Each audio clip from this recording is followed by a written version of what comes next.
Friends, I am Rekha Khola. Today we will discuss about water. Fifth chapter है ये, seventh class का fifth chapter geography का। इसमें हम जल के बारे में पढ़ेंगे। इससे पहले हमने 4 चैप्टर पढ़ लिए हैं, वो अगर आपने नहीं देखे हैं तो आप डिस्क्रिप्शन बॉक्स से उनका लिंक दिया हुआ है डिस्क्रिप्शन बॉक्स में, उससे देख सकते हैं। ठीक है, so let's get start. When you think of water, what images comes to your mind? Do you think of rivers, the waterfalls, the pitter patters of raindrops, water in your taps? Children love to float paper boats in rain puddles. By noon the puddles vanish. Where does the water go? देखिए terrarium यहाँ पे दे रखा है कि जो शब्दावली, terrarium का मतलब थलसाला है और it is an artificial enclosure for keeping small house plants, यानी कि छोटे घर के पौधे रखने का कृत्रिम जो अहाता होता है उसको बोलते टेरेरियम। ठीक है, आगे देखिए, इसमें छोटे छोटे पौधे अपने घर में रखते हैं ना, वो थलसाला बोलते हैं।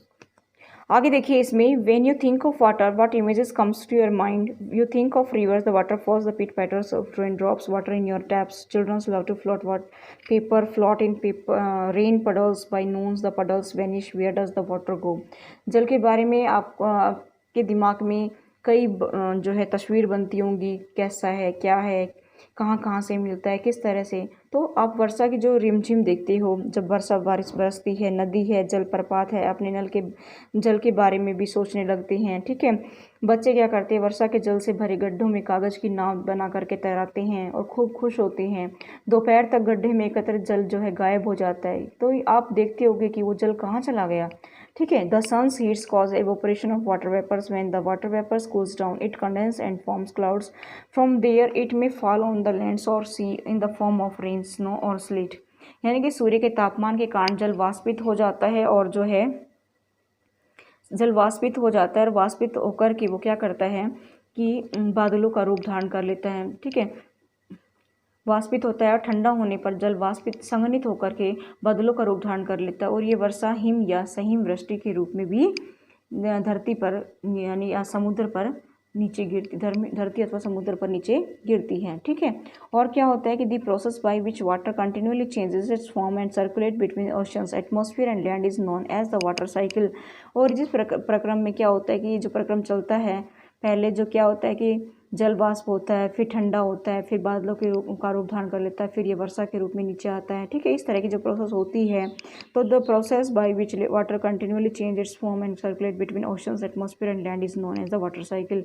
और जिस प्रक्रम में लगातार जल अपने स्वरूप को बदलता रहता है, तो ये महासागरों, वायुमंडल और धरती के बीच चक्कर लगाता रहता है, उसको ही हम क्या कहते हैं, वाटर साइकिल कहते हैं।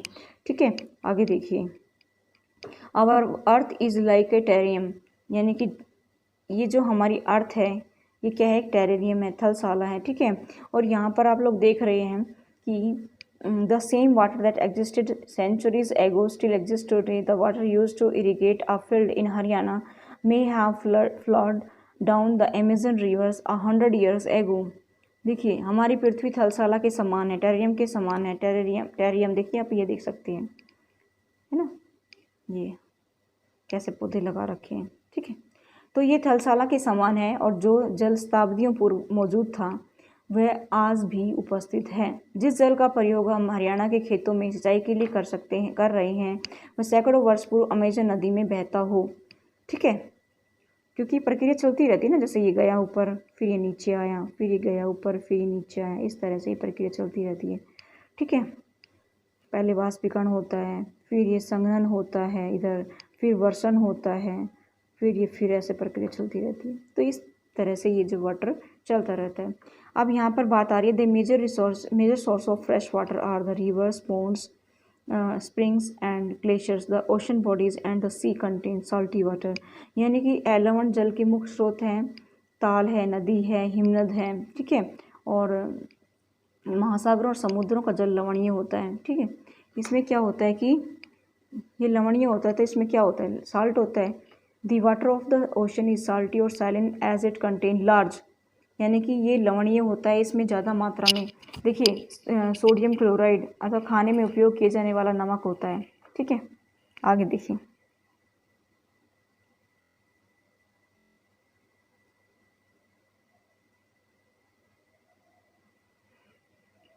ये देख सकते हैं समुद्र हैं, ठीक है।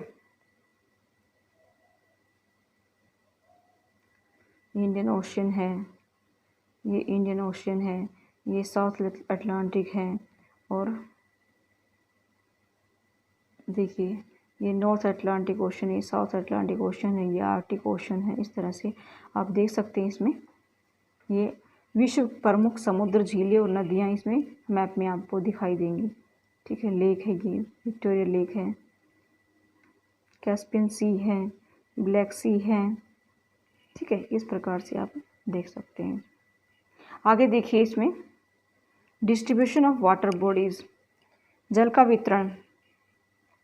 इसमें क्या बताया गया है कि we all know that 3/4 of the earth surface is covered by water. If there is more water than land on this earth, why do so many countries face water scarcity? Is all the water on earth available to us? The following tables give the distribution of water in percentage.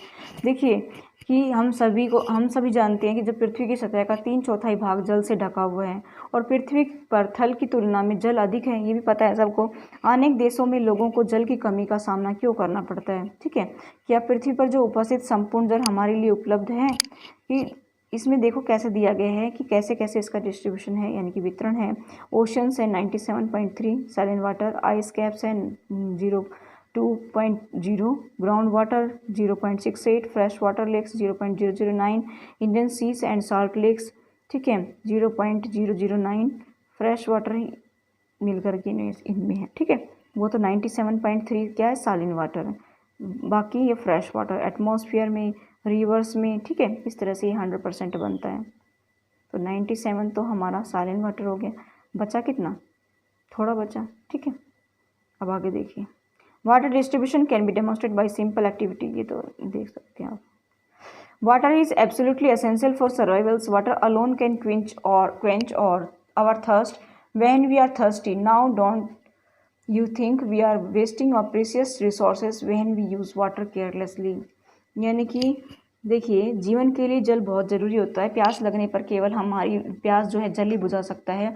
और क्या आपने ऐसा कभी नहीं, आपको नहीं लगता कि भी लापरवाही से जल का अगर हम उपयोग करेंगे तो ये जो बहुमूल्य संसाधन है वो ख़त्म हो जाएंगे, ठीक है। इसके लिए हमें इनको सही तरीके से इस्तेमाल करना चाहिए, ठीक है, लापरवाही नहीं करनी चाहिए। ओशन सर्कुलेशंस में हम पढ़ते हैं महासागरीय परिसंचरण। महासागरीय परिसंचरण में क्या बताया गया है कि there is something magical about walking bare feets on the sea shores, the wet sand on the beach, the cool breeze, the sea birds, the smell of the salt in the air and music of the waves. Everything is so fascinating, unlike the calms water of ponds and lakes. Ocean water keeps moving continuously. It is never still. The moments that occur in oceans can be broadly categorized as waves, tides and currents. यानी कि समुद्र तट पर जो नंगे पांव चलने से क्या होता है, कुछ जादू की जैसी अनुभूति होती है, ठीक है। और अगर शीशोर की बात करें, देखिए, the wet sand on the beach, the cool breeze, the sea birds, the smell of the salt in the air and music of the waves, everything is so fascinating. यानी कि पुलिन पर जब नम बालू होती है, ठीक है, और समुद्र के पक्षी, ठंडी हवा, वायु में जब लवणीय गंध होती है, लहरों का संगीत जब सुनते हैं, तो ये सब क्या है, कैसा प्रतीत होता है, ऐसा लगता है कि जैसे ये सम्मोहित करने वाला होता है। अब यहाँ पर बात आ रही है कि पोन्ड्स और लेक्स की, यहाँ पे मतलब पोन्ड्स की बात आ रही है और लेक्स की बात आ रही है। तो झील और ताल के शांत जल के विपरीत जो महासागरीय जल है वो हमेशा क्या होता है, गतिमान रहता है, ठीक है। और ये जल कभी भी शांत नहीं रहता है, never still. The movements that occur in oceans can be broadly categorized as waves, tides and currents. इनकी महासागरीय की गतियों को इस प्रकार से हम वर्गीकृत कर सकते हैं, वेव्स, टाइड्स एंड करंट्स, यानी कि तरंगे, धाराएं, वेव्स तरंगे, टाइड्स मतलब ज्वार भाटा एंड करंट्स मतलब धाराएं, ठीक है। वेव्स धाराएं और ज्वार भाटा, ठीक है, ज्वार भाटा और धाराएं। आगे देखिए इसमें नेक्स्ट में वेव्स, नेक्स्ट है हमारा point waves. When you are playing through ball on the beach and the ball falls into the water, what happens? It is fun to watch how the balls gets washed back to the shore by the waves. When the water on the surface of the ocean rises and falls alternately, they are called waves. यानी कि समुद्र तट पर जब गेंद खेलते समय जब गेंद जो है समुद्र के जल में गिर जाती है तो क्या होता है कि ये दृश्य बहुत ही अच्छा लगता है, और कैसे तरंगों के साथ गेंद तट पर वापस आ जाती है, ठीक है। और क्या होता है, जब महासागरीय सतह पर जब लगातार जल उठता और गिरता है तो क्या होता है, इन्हें तरंगे कहते हैं।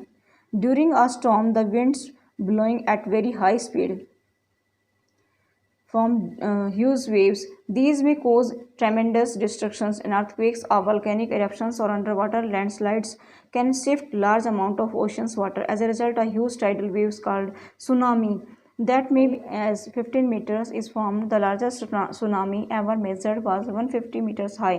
These waves travel at a speed of more than 700 kilometers per hour.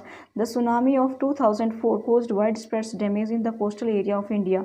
Indira Point in the Andaman and Nicobar islands got submerge after the tsunami. ठीक है, यानी कि जब ये ड्यूरिंग अ स्टॉर्म की यानी तूफान में तेज़ वायु चलने पर क्या होता है कि बड़ी बड़ी तरंगें उत्पन्न होती हैं और इन तरंगों के कारण अत्यधिक विनाश होता है। ज्वालामुखी उद्गार यानी कि एन अर्थक्वेक और वोल्केनिक एरप्शंस और under water landslides can shift large amount of oceans water, यानी कि ज्वालामुखी उद्गार भूकंप और जल के नीचे का जो भूस्खलन के कारण जो महासागरीय जल है वो क्या होता है, अत्यधिक विस्थापित हो जाता है। इसके परिणामस्वरूप क्या होता है कि भाई 15 मीटर ऊंची विशाल ज्वारीय तरंगें उठ सकती हैं जिसे सुनामी कहा जाता है। अब तक का सबसे विशाल जो सुनामी है 150 मीटर मापा गया है। ये तरंगें 700 किलोमीटर प्रति घंटे की रफ्तार से चलती हैं, मतलब प्रति घंटे से भी अधिक की रफ्तार से चलती हैं। 2004 में आई सुनामी से भारत के तटीय क्षेत्रों में अत्यधिक हानि हुई है और सुनामी के बाद अंडमान और निकोबार द्वीप समूह में स्थित इंदिरा पॉइंट डूब गया था। ठीक है,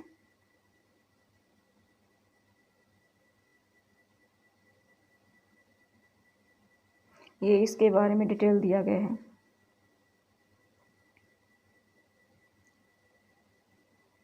टाइड्स क्या होते हैं, ठीक है, टाइड्स के बारे में पढ़ेंगे, ज्वार भाटा के बारे में। The rhythmic rise and fall of ocean water twice in a day is called a tide, यानी कि दिन में 2 बार नियम से महासागरीय जल का उठना और गिरना ज्वार भाटा कहलाता है। It is high tide when water covers much of the shores by rising of its highest level. It is low tide when water falls to its lowest level and recedes from the shore, यानी कि जब सर्वाधिक ऊंचाई पर जल उठता है, उठ कर के जल तट के बड़े भाग को डुबो देता है तब उसे ज्वार कहते हैं। ठीक है, और जब जल अपने निम्नतम स्तर तक आ जाता है तब और तट से पीछे चला जाता है तो उसे भाटा कहते हैं। अब यहाँ पर देखेंगे आप, ये निप टाइड है और ये स्प्रिंग टाइड है। ठीक है, यानी कि लघु ज्वार है, ये है वृत्त ज्वार भाटा।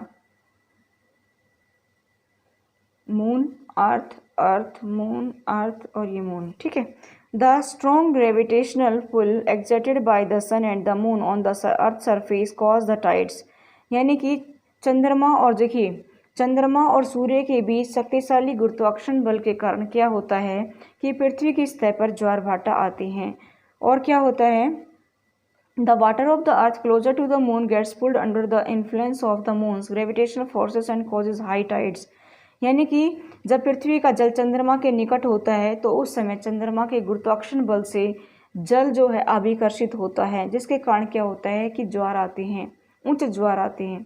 ठीक है, और आगे क्या बताया गया, during the full moons and new moons day the sun the moon and the earth are the same line and the tides are highest, these tides are called spring tides, यानी कि अमावस्या और पूर्णिमा के दिनों में जब सूर्य, पृथ्वी और चंद्रमा तीनों एक ही सीध में होते हैं तो क्या होता है कि सबसे ऊंचे ज्वार उठते हैं और इस ज्वार को ही वृत्त ज्वार कहा जाता है। ठीक है, लेकिन क्या होता है, but when the moon is in its first and last quarter the ocean waters get drawn in diagonally opposite directions by the gravitational pull of sun and earth resulting in low tides. These tides are called nip tides. यहाँ पे हमने nip tides पढ़ा है ना, ये जो ऊपर है nip tide। ठीक है, देखिए, लेकिन जब चंद्रमा अपने प्रथम और अंतिम चतुर्थांश में आता है तो क्या होता है कि सूर्य और पृथ्वी का गुरुत्वाकर्षण बल जो है विपरीत दिशाओं से महासागरीय जल पर पड़ता है। ठीक है, और क्या होता है, निम्न ज्वार भाटा आता है। ऐसे ज्वार को लघु ज्वार कहा जाता है। ठीक है, high tides help in navigation, they raise the water level close to shore, this help the ships to arrive at the harbour more easily, The high tides also help in fishing. Many more fish come closer to the shore during the high tides. This enables fishermen to get a plentiful catch. The rise and falls of water due to tides is being used to generate electricity in some places. यानी कि इसमें क्या बताया कि जब ऊंच ज्वार आता है, ऊंच ज्वार जल स्तर को तट की ऊंचाई तक पहुंचाते हैं और ये नौ संचालन में बहुत ही सहायक होते हैं। ये जहाज़ को बंदरगाह तक हार्बर मतलब बंदरगाह तक पहुंचाने में भी सहायता करते हैं। जब उच्च ज्वार आता है तो उसके दौरान अनेक मछलियाँ जो हैं तट के निकट आ जाती हैं, जिससे क्या होता है कि मछुआरों को कठिनाई के बिना ही मछलियाँ पकड़ना आसान हो जाता है। बिना किसी कठिनाई की वो आसानी से मछलियाँ पकड़ लेते हैं। कुछ स्थानों पर ज्वार भाटे आने से होने वाले जल के उतार चढ़ाव का उपयोग विद्युत उत्पन्न के लिए भी किया जाता है। आगे देखिए इसमें ओशन करंट्स, महासागरीय धाराएं। महासागरीय धाराओं के बारे में क्या पढ़ेंगे कि ocean currents are streams of water flowing constantly on the ocean surface in definite directions. The ocean's currents may be warm or cold. Generally, the warm ocean's currents originate near the equator and move towards the poles. The cold currents carry water from polar to higher latitude, tropical or lower latitudes. The Labrador ocean currents is cold current. The Labrador ocean currents is cold currents, while the Gulf Stream is warm currents. ठीक है। The ocean's currents influence the temperature conditions of the area. Warm currents brings about warm temperature over land surface. The area where the warm and cold currents meets provide the best fishing grounds of the world. ठीक है। इसमें देखिए कि जो महासागरीय धाराएं हैं वो क्या करती है कि निश्चित दिशा में महासागरीय स्तर पर नियमित रूप से बहने वाली जल की धाराएं होती हैं। महासागरीय धाराएं ठंडी और गर्म हो सकती हैं। ठीक है। सामान्यतः क्या देखा गया है कि जो ठंडी धाराएं हैं वो क्या होती हैं कि ध्रुवों या उच्च अक्षांशों से उष्णकटिबंधीय या निम्न अक्षांशों की ओर प्रभावित होती हैं। और गर्म महासागरीय धाराएं क्या होती है, भूमध्य रेखा के निकट उत्पन्न होती हैं। ठीक है। कहाँ उत्पन्न होती हैं, भूमध्य रेखा के निकट उत्पन्न होती हैं और ध्रुवों की ओर प्रवाहित होती हैं। गल्फ स्ट्रीम गर्म जल धाराएं होती हैं। गल्फ स्ट्रीम क्या होती हैं, गर्म जल धाराएं होती हैं।